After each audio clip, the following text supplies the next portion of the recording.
স্বপ্নগুলো কি সত্যি হারিয়ে যায় দারিদ্র্যের অন্ধকারে, নাকি সঠিক সময়ে একটুখানি সাহস আর সহানুভূতির ছোঁয়ায় পরিপূর্ণতা পায়?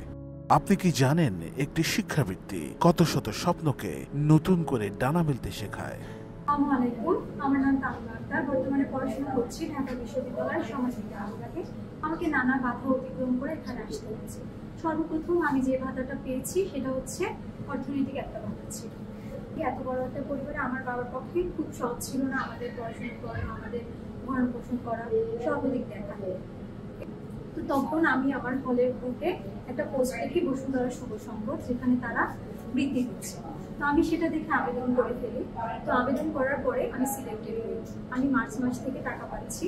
তো বসুন্ধরা শুভ সংঘ বৃত্তি পাওয়ার পরে আমার এই চাকরিটা খুব বেশি সহজ হয়ে গিয়েছে। তো আমি এই দিক থেকে আমার জন্য অনেক বেশি সহজ হয়ে গেছে যে আমি কোনো মেন্টাল প্রেশার ছাড়াই পড়াশোনা করতে পারছি। আমরা ভবিষ্যতের বাংলাদেশ করতে চাই। বসুন্ধরা শুভ সংঘ তাই বিশ্বাস করে ভালো কাজের যাত্রা কখনো থামে না, কারণ প্রতিটি সহযোগিতায় জন্ম নেয় সাহস, স্বপ্ন আর সম্ভাবনা।